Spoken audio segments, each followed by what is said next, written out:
going to get started here. I appreciate you guys for coming in today and also joining for the webinar here. We're just going to meet the panel quickly. I'll just go a quick round of introductions. I'll introduce myself, and then I'll hand it off to Marta and also Sam. My name is David Liggins II. Yes, the second is real. Enterprise account executive here at Xnerda. I've been in this space just shy of a decade. I've built some private label brands. I did some consulting, went over to the agency side, been hands on keyboard, so this is right up my wheelhouse. I'm looking forward to this conversation. I'm going to hand it off to another fabulous member of our Xnerda team here, Marta Whitfield. Yeah, hi, I'm Marta. I'm a customer success manager here at Xnerda. I've been with the company for just over a year. I joined the Amazon train during the pandemic. I guess, that was one of the few things in the world that was growing. And my job is to work with people like Sam, to work with David, make sure that our customers are onboarded, happy, and using all of our tools to their best abilities. Absolutely. And next up, the man of the hour, Sam Lee. How's it going, boss?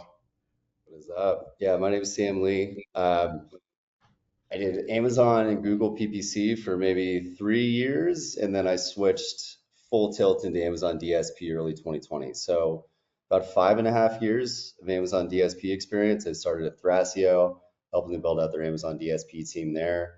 And 5 years doesn't sound like a lot in a lot of industries, but in Amazon DSP, that's a lot. So yeah, I've been doing this quite a while. Yeah, absolutely, man.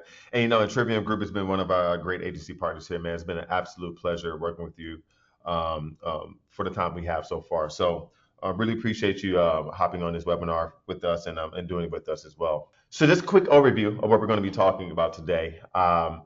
This is all about DSP, so this is going to be for agencies, brands, and other advertisers. We're going to be talking about what is full funnel advertising, gaining access to DSP. I noticed some questions around that, talking about how do you leverage it.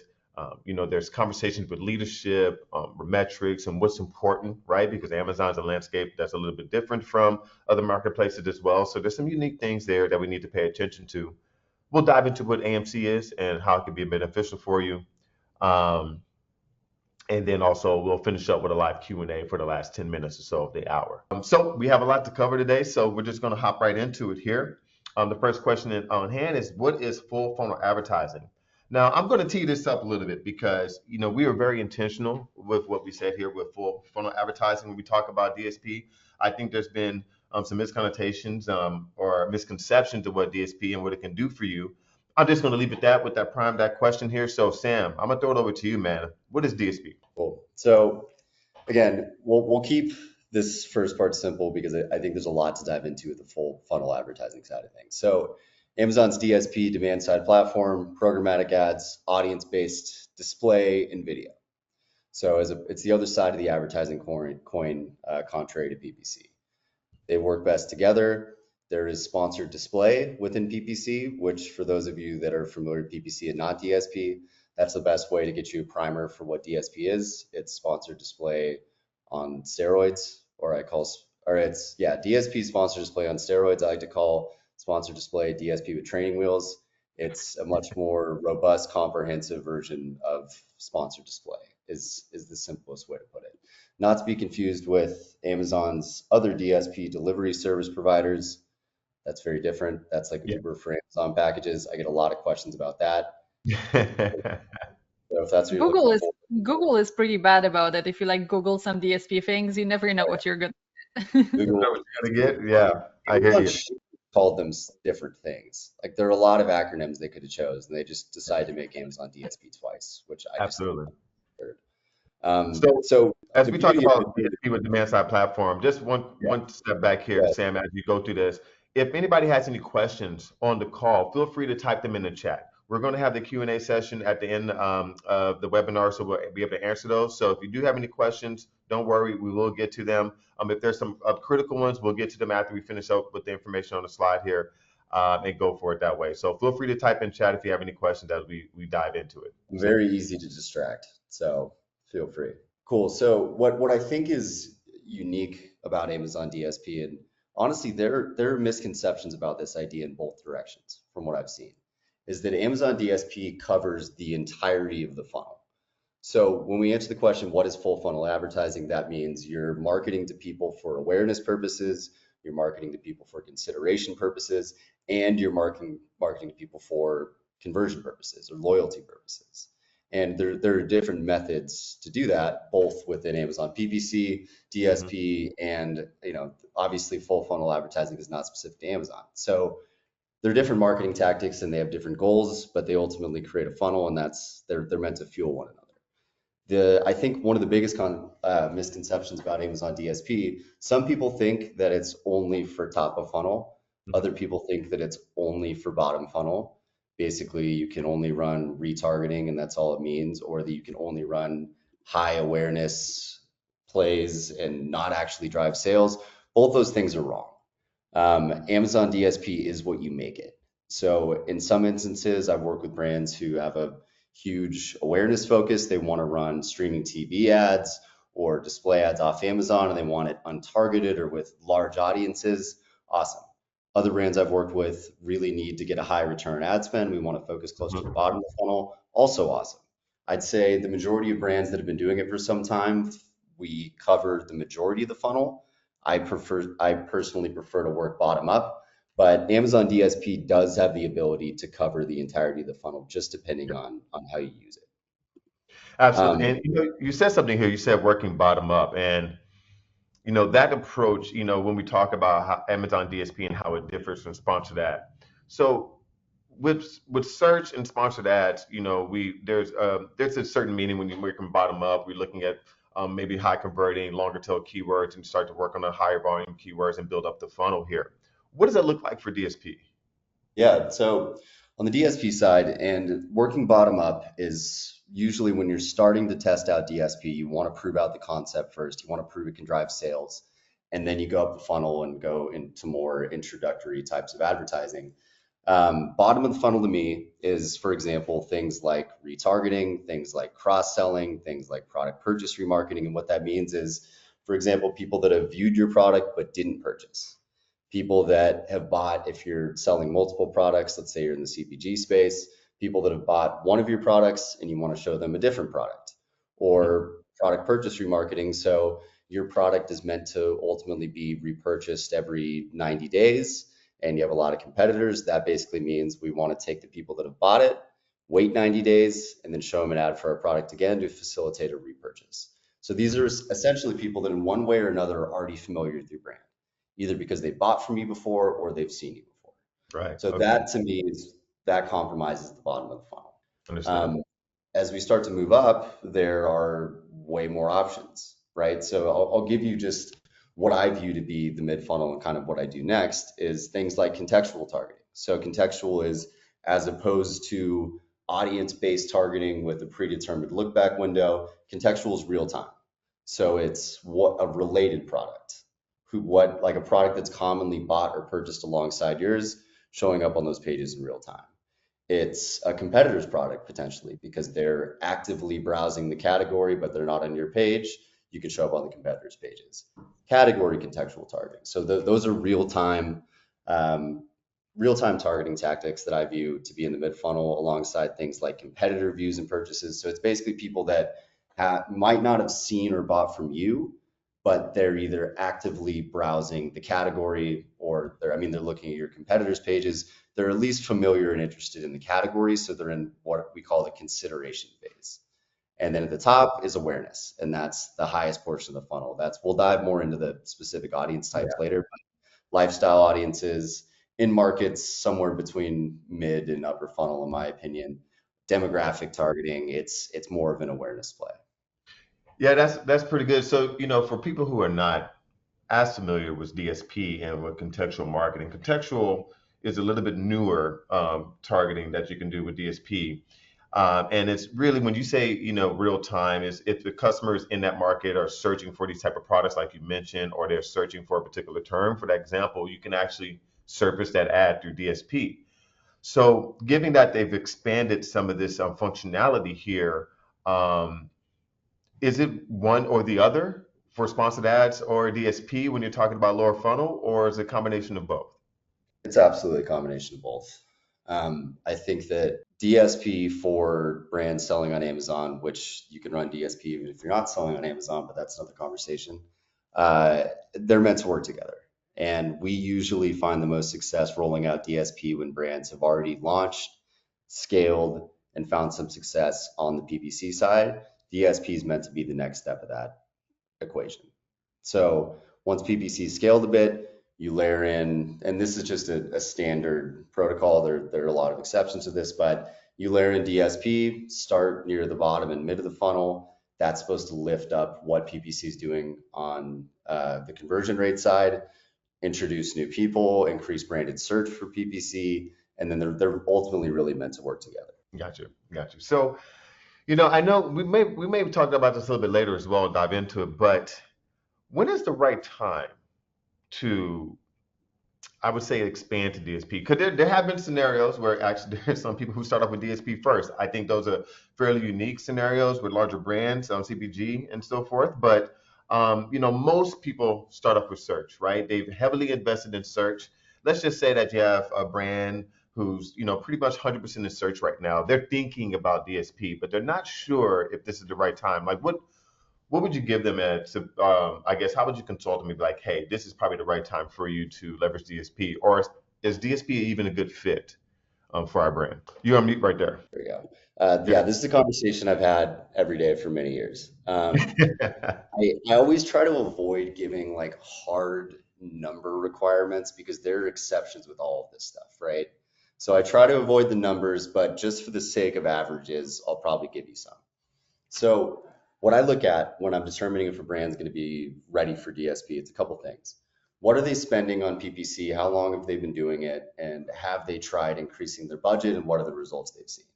Because usually what we see is a brand will start out with a relatively small budget on the PPC side.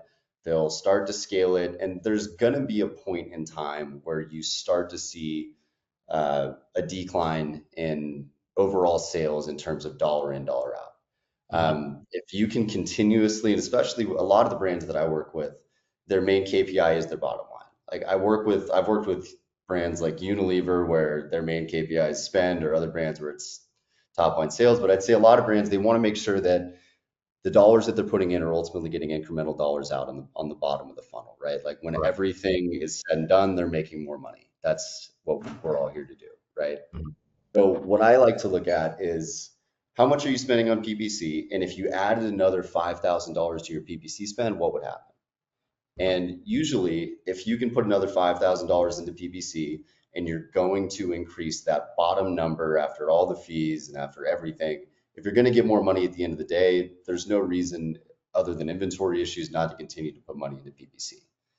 When it's the right time for a brand to look at DSP, it's a couple things. One is you've started to see some sort of a decline in your incremental PPC spend. That's one reason. And DSP can help for a number of reasons. One, it can improve brand awareness, which can improve your conversion rates on the PPC side. Retargeting can clean up your overall conversion rates because if you get them there with PPC, they don't convert. You get them back with DSP, they can buy. So a lot of brands will be spending a good amount of money on PPC. Maybe the conversion rate isn't fantastic.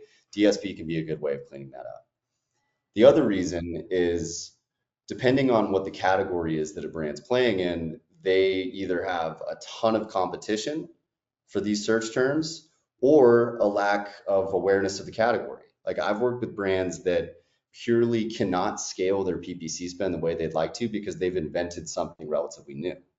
Mhm. And in that instance, DSP is the perfect answer because you're not at the mercy of search terms. Because what you can do is you can identify your target audience based on other things they buy.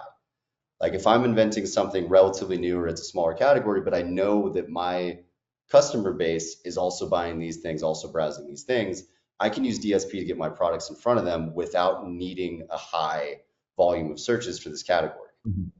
And the other thing is if it is a popular category, but the competition is so steep that cost per click is super high, there's no way to really drive efficient traffic to your pages anymore via PPC because you're playing in such a competitive pool. DSP is a fantastic answer for that because for one, you can target your competitors, you can target people that have viewed or purchased, you can target anything within your category or complementary categories, and you're charged on a CPM basis as opposed to cost per click.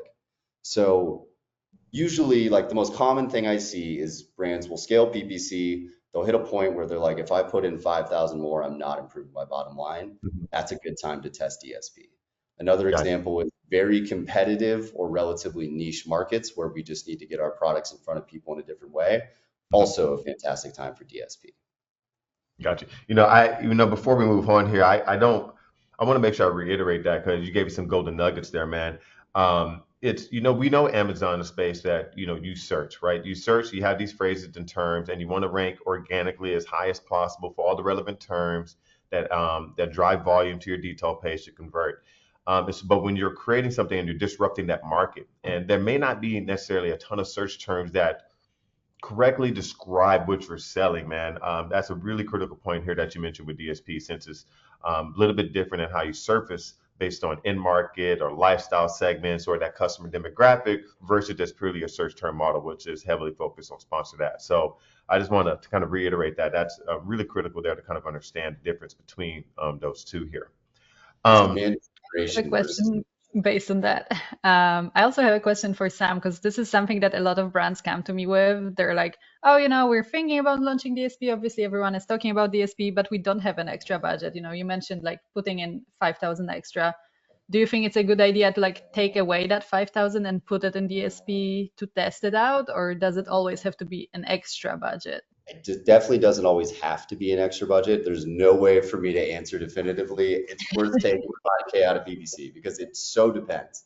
But I had this conversation yesterday, actually, and sometimes it is. The way that I look at it is like your PPC budget, let's say it's 20K, 25K, whatever it is. What I look at is like, what are you getting out of that last 5K? Or if you're spending 100K or 110 and you're looking at pulling out 10, what is that 10K getting you? That's the thing that I look at. And can DSP potentially beat that? The answer is it very well could. Sure. It's not What guaranteed, do you but take very it well. away from? right. Yeah. Yeah, And absolutely. the other thing that's important to think about is just what targeting strategy you want to use within DSP. Like when a brand is spending 100,000 a month on PPC, or maybe significantly more than that, and they're wondering about pulling budget out, you're sending a lot of traffic to your pages. You might be targeting it with sponsored display. Maybe you are, maybe you're not. Often I'll have brands take money out of sponsored display and let's do DSP instead. That's often a no-brainer in my opinion, but they can in tandem work well. But that's one way to do it. So what I would say is just create a potential DSP strategy with that budget if you need to pull it from PPC, and then weigh the pros and cons of what are we getting out of that last 5K in PPC and where would it be deployed here? Absolutely, man. That's a great approach there. This actually kind of is a great segue, right? So let's just say that, we want to leverage DSP. How do we get access to this, right? How do we get access to DSP? How do we leverage it? How do we run it? So this is kind of the next one on the task here. So, Marta, if you can help me out with this, we want to run DSP. How do we get started? Sure. Yeah, I think, there is a lot of misconception around how hard it is to start with DSP. But I think it is pretty easy if you have someone like us, or, a Hard to great do tech, right? reach out to Amazon and get access. Good luck. Yeah, exactly. So, we have our contacts already. We are going to be able to set it up fairly quickly. It doesn't take months. It takes probably actually a couple of weeks, couple of days if we are on a really tight timeline. Mhm.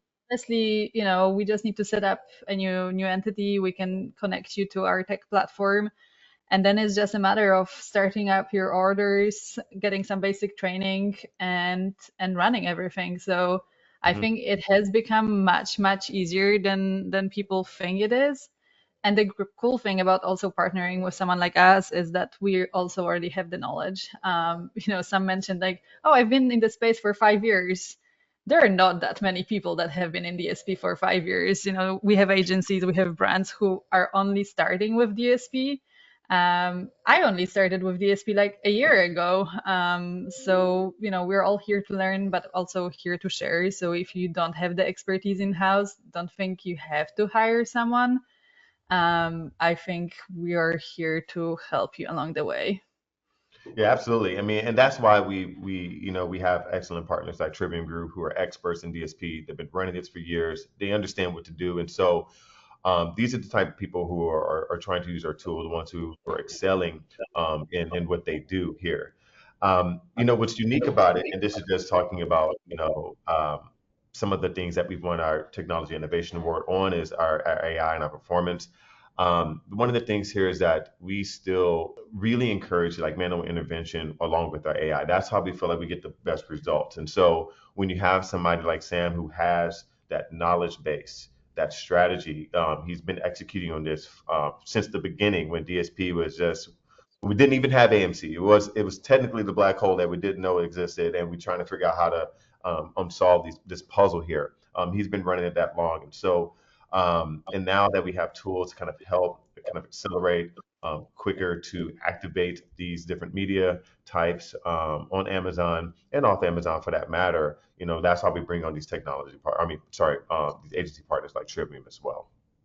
And Yeah. so, there's been some things about cost, how much you need to spend, and things of that nature. I know we touched on that a little bit, for people who would get started. And so, leveraging, DSP through some of our tech partners or agency partners allows you to be a little bit more flexible of where you kind of need to spend those dollars and what strategies that you want to kind of employ. So, Martin, maybe you could talk a little bit about that, about, people who are maybe just starting off and, who are working with some of our agency partners as well. What does that look like? Yeah, honestly, I think if you asked me like a year ago, I would be like, oh, you need to commit to at least 15K a month. You don't have to anymore. I would say you probably need a couple thousand. You don't want to start with like $500, but the entrance fee is definitely much lower. But you do have to have enough budget to at least target a few audiences. And then you're good to go. You can just set your orders, have them run, and there isn't really too much to it. Yeah, and so there's obviously, this is the webinar with Xnerda and Trium, of course. And so with Xnerda, what are some of the things you can do with our tool that are some of our, I guess, our key differentiators when we're talking about execution of DSP? Yeah, honestly, I love our AI part and our smart creation. I think that's one of the big things that was a blocker to DSP is kind of understanding what are orders, what are line items. You're moving from campaigns and ad groups, and suddenly you have this whole new vocabulary. How do you build it out? How do you make sure that you're tracking it correctly? That you're not creating some sort of mess that's hard to report.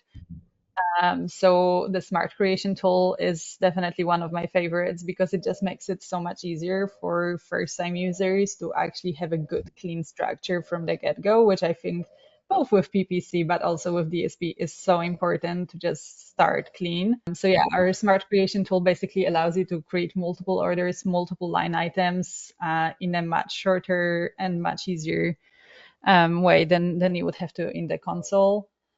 We also suggest things to you, right? That's the other thing that I like is that you can accept our suggestions. You don't have to. So if you already have experience and you know which audiences you're targeting, you can choose your own. But if you're new and you are not sure, based on your KPIs and your goals, we're also going to suggest certain audiences, certain targets. So it also makes it easier if you're like not sure how to start. Yeah, I hear you. I was one of the power users of Xnerda during my heydays, I should say, no, but when I first got my hands on it. But man, working DSP, but this functionality wasn't out yet, so I was still Yeah, in it's pretty new. console running DSP, and let me tell you, a little bit of PTSD with some of those things, extending flights at the end or the beginning of the month, and then you have to do your line items to match the dates. There's this for anybody who's run DSP manually. We already know these nuances and some of these roadblocks that you can spend hours and hours and hours of your day with order creation, line item creation, copying templates, and so forth. And so working with the Nexarta with the smart creation process has definitely simplified it. And it also could be a learning tool for people who are kind of newer as well, since we try to leverage best practices with on and off Amazon targeting. If you're targeting mobile, on Amazon owned and operated, mobile web, desktop, display, all of those things, right? We help you kind of guide you through that process of creation. So I'm really proud of the tool. I'm excited about it. I wish I had it earlier versus like now, but you know what? Better late than never here. So I appreciate that, Marta. So moving on here, in take some time here. We're going to talk about a little bit of the basics and effective ways for brands that are using DSP. And I'm going to piggyback this or throw this back over to Sam as well. I know you talked a little bit about it. There's so many things that you can do with it when you're talking about DSP, and we haven't even really touched on AMC quite yet. But we have cross-selling opportunities here. You talked about in-market and lifestyle, and for people who don't understand, these are Amazon's audience segments that you can leverage when you're targeting specific demographics for people who are shopping on Amazon as well. Retargeting, like abandoned cart, is one good example. Like low hanging fruit, you got subscribe and save as well. That's another thing that we target with our audience creation. But if you want to throw a couple golden nuggets in there, Sam, like tell us a little bit about some effective ways that some of the brands are using DSP that you worked with. Yeah, for sure. So, I mean, look, you guys touched on this pretty well. The gift and the curse of Amazon DSP is all the options, right? It's not only options with things like inventory between Amazon, within Amazon's owned and operated properties, third-party exchanges, desktop, mobile, video, all this stuff, right? But the audience stuff is really what I would consider to be the limitless function within Amazon DSP. You just have to know how to do it. So just to make it as simple as possible, some of these I touched on, but cross-selling is a good example. This is if you sell multiple products, who's bought one but not another, increase the lifetime value for your customers. Pretty simple. In-market and lifestyle audiences, these are ones that I usually encourage people to be careful with. It is probably the simplest way to, like, you click into DSP, you look at the audiences, there's over 10,000 pre-created audiences. A lot of them are third party, a lot of them are upper funnel. Lifestyle and in-market audiences are very important and they have their place. They're usually the next step after custom audiences from what I usually run, but that's just my opinion. Essentially, in-market is somebody that's been viewing a particular product category or a product type in the past 30 days. They'll fall into an in-market segment. So like in-market for amino acids, who's looked at amino acids in the past 30 days. Lifestyle audiences, on the other hand, are continuous behavior.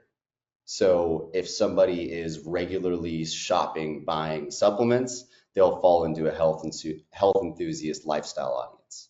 So in market is just what it sounds like. They're actively browsing. It's a little more specific. Lifestyle is continuous behavior. And when you start to go into the mid and upper funnel, you'll absolutely want to tap into these things. But if you're looking to dip your toe in the water a little bit, then usually custom audiences are what I go for. Retargeting, plain and simple, who's viewed my product, didn't purchase it.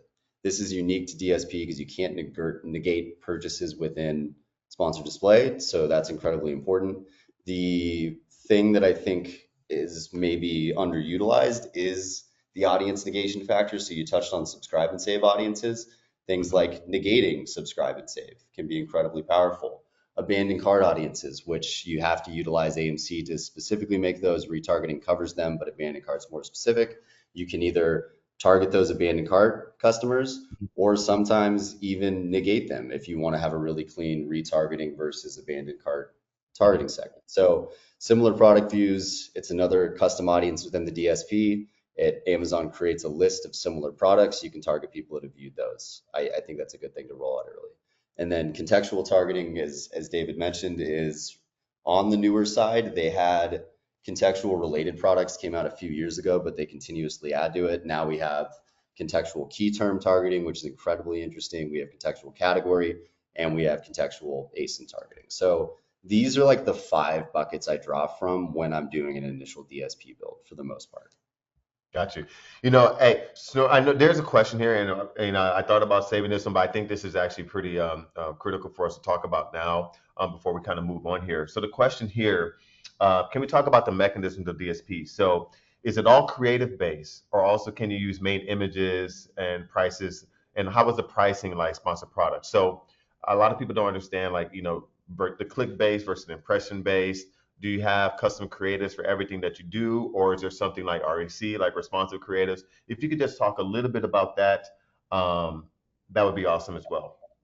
For sure. So 90% of the time when I launch Amazon DSP campaigns, I start with REC, responsive e-commerce creatives. And there's a couple reasons for that. One, very easy. You don't need any custom imagery. We just use the product detail page. So what these do is they pull the main image from your product detail page. And more importantly, they pull in your reviews, they pull in your price, they pull in your Prime badge, they pull in any discounting you're currently running, and they have an add to cart button right on the ad. One of the things that I think is the most unique about Amazon DSP and why it's more impactful and effective than a lot of display tools is that it's when you're using, especially when you're using responsive e-commerce ads, it's so heavily Amazon branded that people feel a lot more comfortable clicking it compared to a traditional display ad. Because when you think about if you're on your computer and you're on a website and you see a banner ad for a product and it's, totally branded by that company, most people don't really click those because you don't know exactly where you're going. You don't want to go to some random website. I don't click a lot of banner ads, generally speaking. However, within Amazon DSP and responsive e-commerce, it's very clear that it's an Amazon ad. You know exactly where you're going. There's an add to cart button, and you're specifically targeting Amazon shoppers. And these are people that are always willing to go to Amazon because they use Amazon. So they're a lot more clickable than what I would say traditional display would typically be.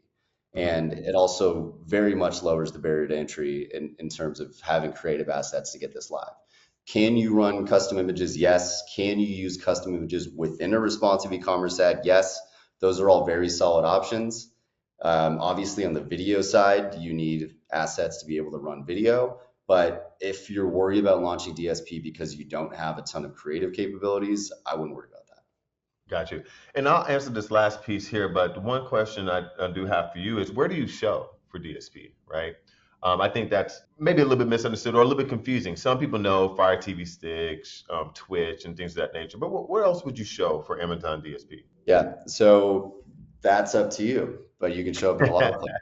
So what I typically do is I start on Amazon, right? Amazon, and I like Alexa a lot. I could talk about that for a while, but I start on Amazon.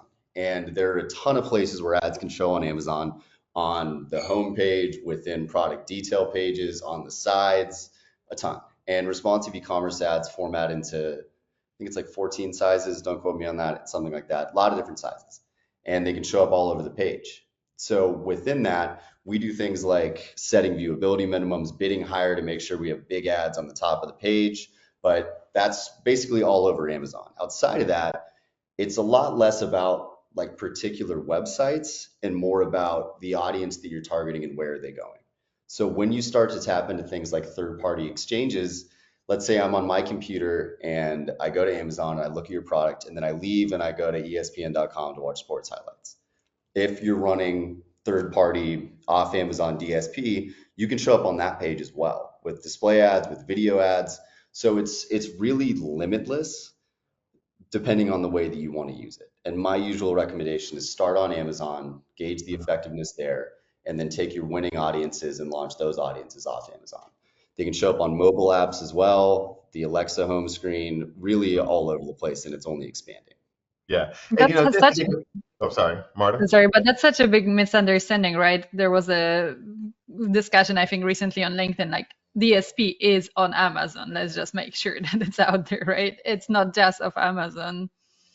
Yeah, it's all how you use it. There's a lot of ways to simplify like perception of DSP. People think they figure it out because they know one thing it can do, and that's not the case. And it's all about how you use it. Absolutely. And for the person that asked that question, it's just one of those things where you can have it to where this is that ad that kind of follows around on the internet, right? As you engage and search, etc. If the advertiser is doing the right thing, then they're going to try to get you at the right time, right? So you're going to see this ad and with different places that you may go on the internet as well. I'm going to step forward here just a little bit here, Sam, and we can talk about maybe some success stories that you have here if going to the next slide here. So there's a couple here. I know that you had a couple things that you wanted to talk about, but yeah, let's speak about some successes that you have with these. I'm going to do this very briefly because I know that we've talked quite a bit here and I know that we want to have time for AMC and for questions. But I'll just put it this way. So when and how you use DSP is incredibly important. When I was listing these out, we use DSP in very different ways for different product categories. So when I'm talking about, on the left, I mentioned Becky Cameron Home, which is one of the first brands I ever ran DSP for back at Thrasio, and then a headphone brand that I was working with for a long time. Retargeting, as simple as it seems, made such an incredible difference because their price point's near $100. They get a lot of people that are browsing multiple products and not making a decision right at that time. And retargeting is huge, as well as targeting views for your competitors. It's very simple, and it made a huge difference because when PPC revenue started to plateau, you layered in DSP, both sides rise.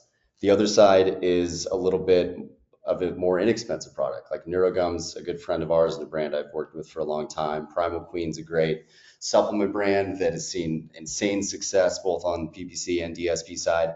And they're supplements, and they're obviously not as expensive as headphones or comforters. So the targeting strategy is a little bit different. We do a lot of contextual targeting. We do a lot of complementary product targeting. And the way that both sides work really well, but if you look at them in the platform, the way that we built it out, it's entirely night and day. So that's really all I wanted to touch on with that. Got you. That also leads us to the next piece of the story here, metrics, and why metrics matter.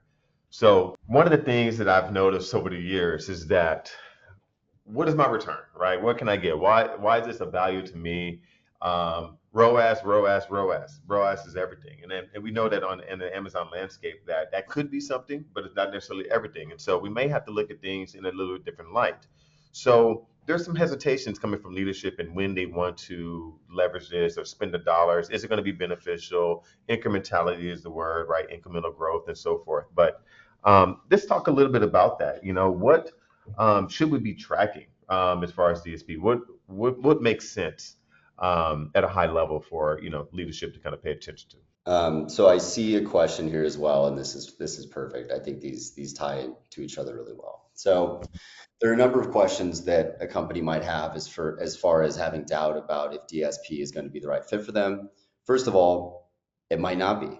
It's very possible it might not be. They might be right. However, the things to look at, and let's put it this way: the way that we look at performance and how we gauge the actual effectiveness of Amazon DSP happens in a couple different ways. As this question alludes to, the attribution's different. So on the PPC side, it's click-based. On DSP, it's impression-based. And that leads to a lot of questions as far as, did this impression drive this sale? And there's never going to be a perfect answer for that, of course, but there are things that we can do now to help to solve for that.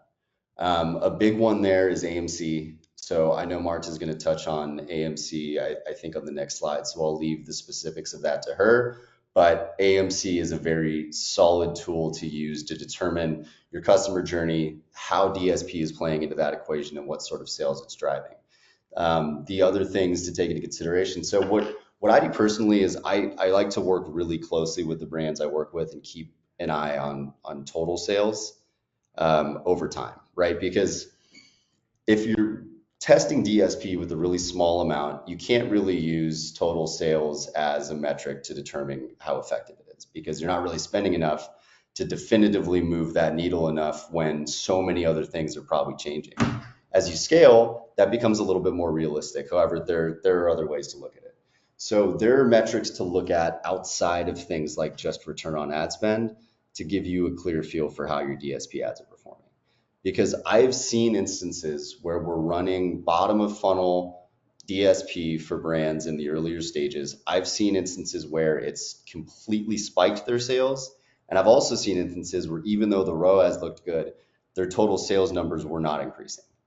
And again, there can be a number of reasons for that. However, it's important to look at those things because when you're figuring out like, okay, was somebody already going to come back and buy if they weren't hit with a retargeting ad? There's no way to know that for sure. It's impossible to tell. You can say based on overall metrics, you can see how it looks, but there's no way to predict consumer behavior in a hypothetical situation. So we don't know if they were going to come back. A lot of the times when I work with brands, we run retargeting, we see a big lift, we know they weren't going to come back. Other instances, we might be cannibalizing. And in those instances, what we look at is, for one, if you're having questions about incrementality based on the performance you're seeing in the platform, test out focusing more on mid-funnel and new-to-brand tactics and see what that does. In some instances, I've seen a fall off because the bottom funnel was actually really working. In other instances, even though we saw a drop in return on ad spend, because we were getting our products in front of more people and a higher percentage were new to brand or had never seen the brand before, even if the return ad spend was a little bit lower, overall sales increased because we were introducing people to the brand. And if you have a high lifetime value, all the more reason. So what I would say is that there's never going to be a perfect answer for that.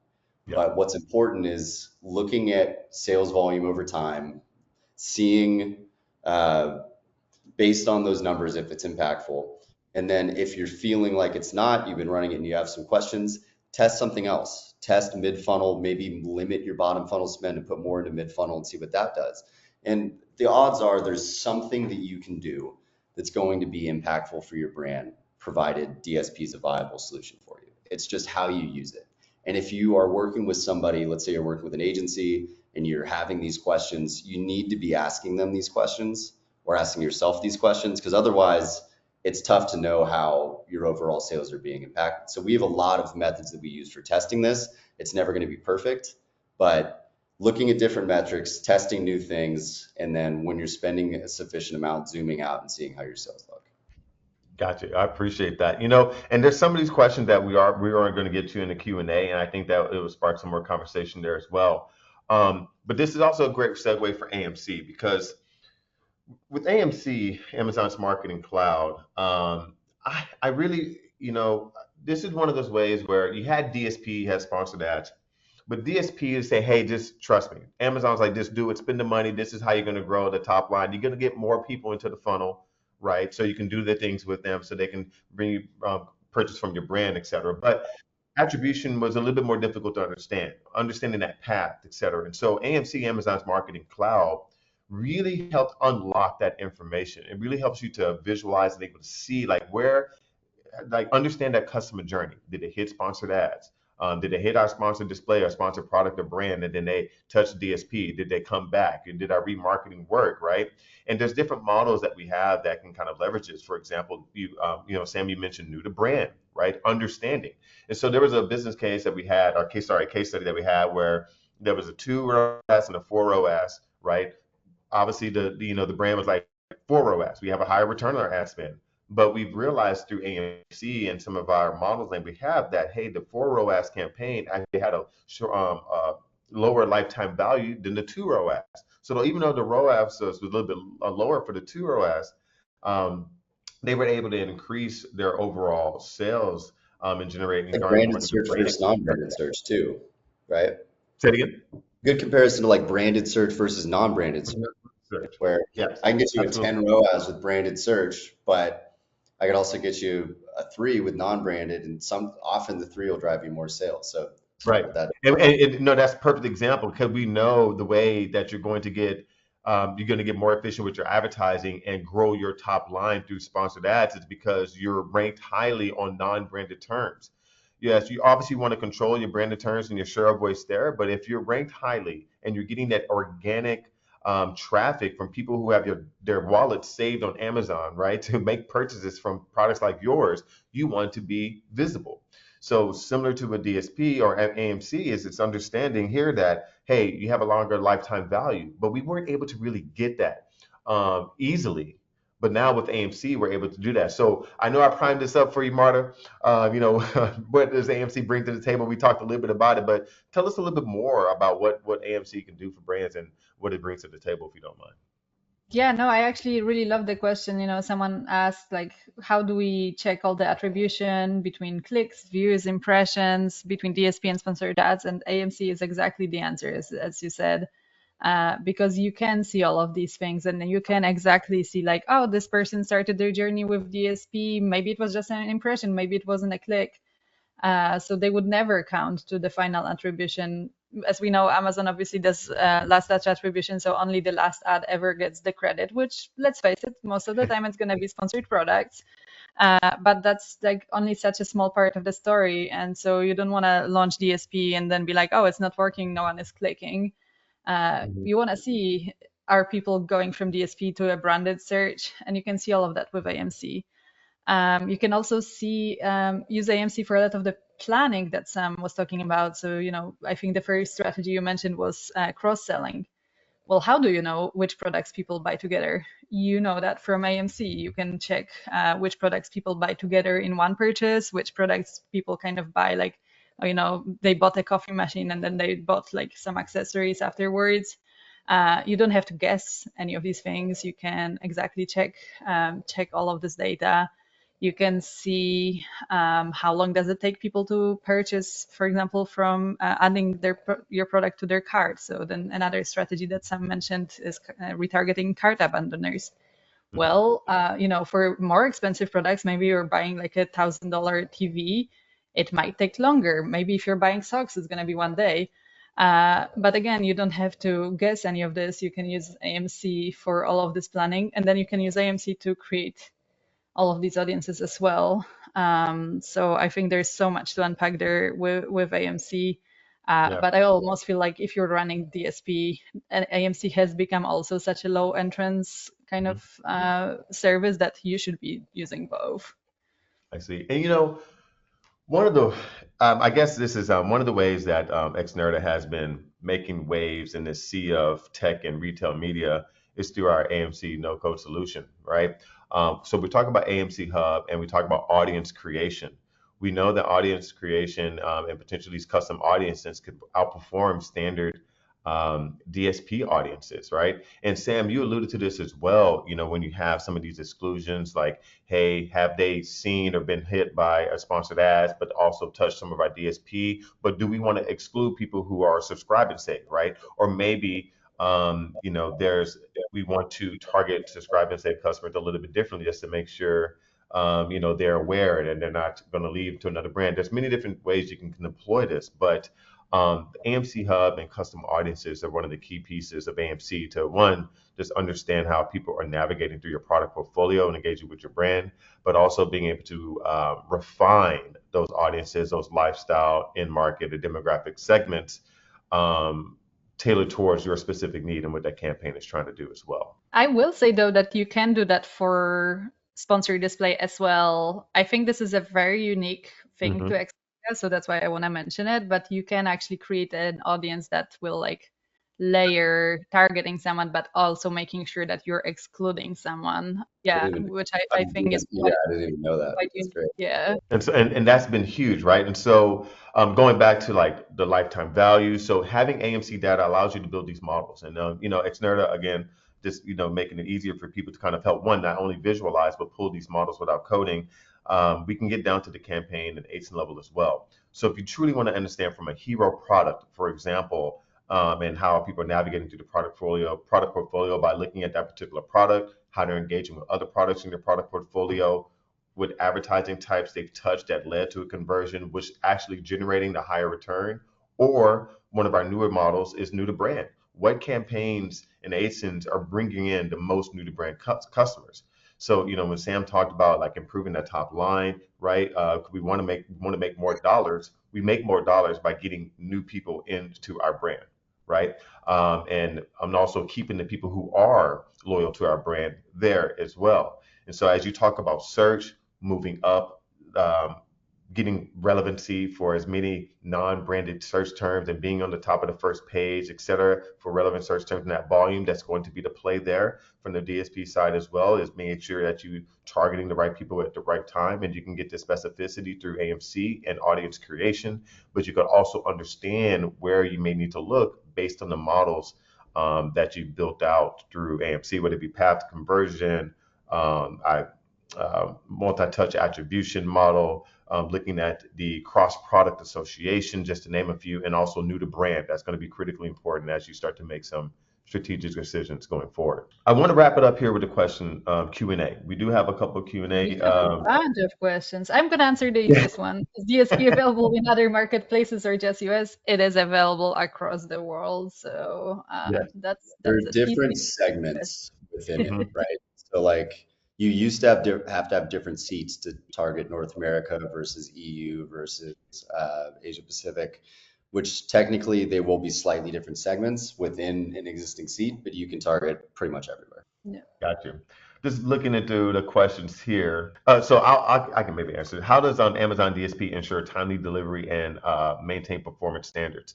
So I'm not exactly sure about the performance standards, but when we talk about timely delivery, this is one of those things, and this is the expertise, right? So you can surface a particular ad a certain amount of times within a certain time period.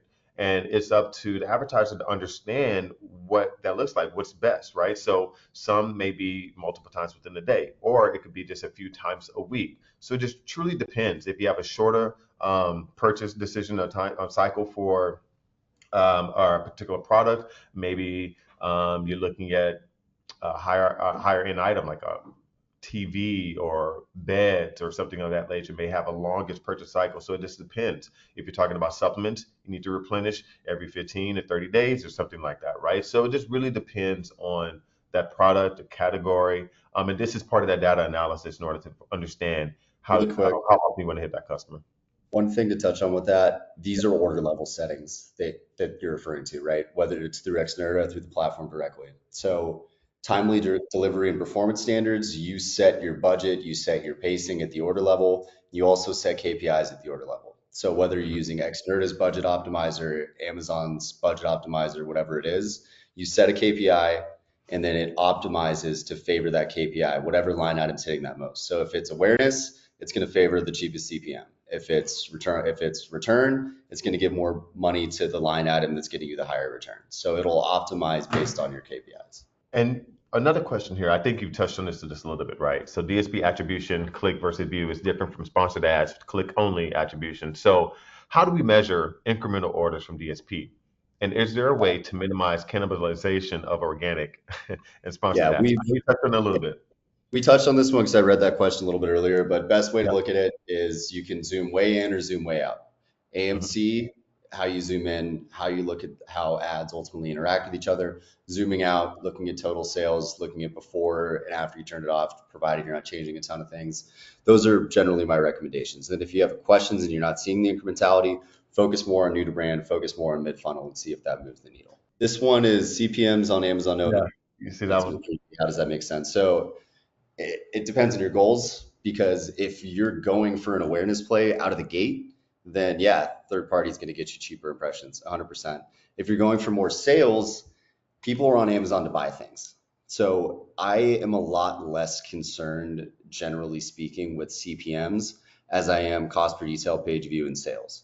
So even if your CPMs are going to be more expensive, the impressions are usually more valuable on Amazon because you're on Amazon to buy stuff. And off Amazon can be incredibly impactful. We've seen a lot of success with it. That being said, return on ad spend is almost always higher on Amazon from my experience because you're on Amazon to shop.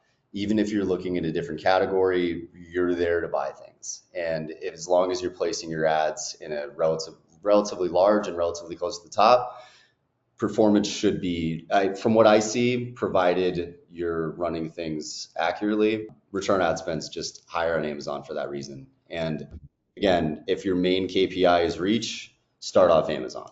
If your main KPI is sales, start on Amazon. This is interesting. I'm curious to hear what your answer is going to be for the next question here. What is the minimum percent of ad spend that should be invested in DSP to actually test the impact of total sales? 25%. You think 25%? So we're just starting off? So, well, this is to test the total impact of sales, right? Okay. So like as a general rule of thumb, for the majority of brands I work with, our general split is DSP operates around 25% of PPC spend once it's up and optimized. The reason that that can differ as far as if we're looking at zooming out, engaging impact, what are you doing elsewhere that month? Because the problem brands always have, like we've run a number of tests where a brand will turn off DSP for the month and often we'll see a decline in sales and we know it's working and we turn it back on. In other instances, we've turned it off and they're like, oh, weird, our sales went up. And I'm like, okay, well, what else did you do this month? Like, oh, we invested 50K in TikTok. It's like, okay, well, now our zoom out strategy doesn't really make a lot of sense because we're changing a lot of things. So if we're doing things more or less in a vacuum, which is easier said than done, I think if you put 25% of PPC spend as a separate DSP budget, that should give you a good feel for it. Let me see here. It's interesting because most people that I see are running anywhere between the 10 to 15%. I think that's a little bit low. I think that DSP should be a greater part of the strategy at the 20 to 25, like you mentioned before. So just curious to see kind of what you're doing there as well. Once it's up and optimized, 25 is a good rule of thumb, but every case is a little different. For sure, I hear you. We did talk about the DSP, not just US. How long should we wait to determine if DSP was a success? I've heard the total sales work materially. Total sales won't materially move for at least 2 months after starting these DSP.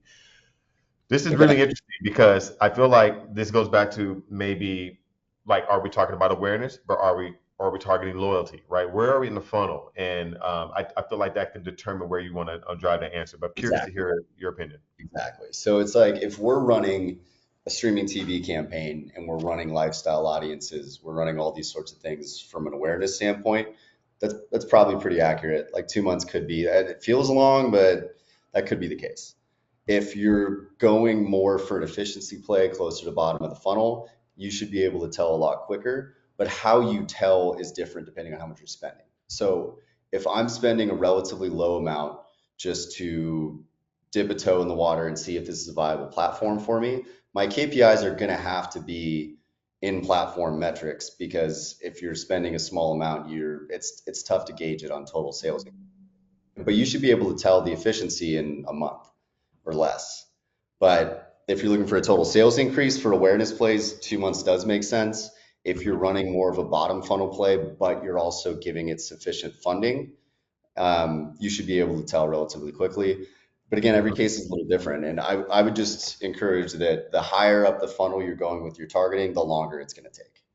Yeah. And I know we only have like a few seconds here. I just wanted to make sure that we wrap up. But on the last question there is, yes, the analytics are in console and also through Xnerta, and you can get more attribution and data through AMC as well. So I appreciate everybody joining today. I'm going to make sure that we end on time here. If you're interested in for a free audit here with Trivium Group, you can scan that QR code. And also, if you want a demo of Xnerta's DSP and our AI, you can scan the QR code for Xnerta here. I appreciate you Whoever guys. asks this Performance Plus question, feel free to reach out to me because I have a lot of thoughts on this, but I don't have time. Yes. Which question was that? Oh man, I wish we could stay on longer. I know. I came right at the end. Okay, yeah, absolutely. That would be perfect. So scan that Trivium QR code so you can get that question answered for you directly by Sam. I appreciate everybody who's attended. It's been a pleasure. Marta, Sam, thank you. We should do more of these together. I thoroughly enjoyed it today. Otherwise, guys. Thank you, guys. Everybody, you All the take care. questions, guys. Thank you.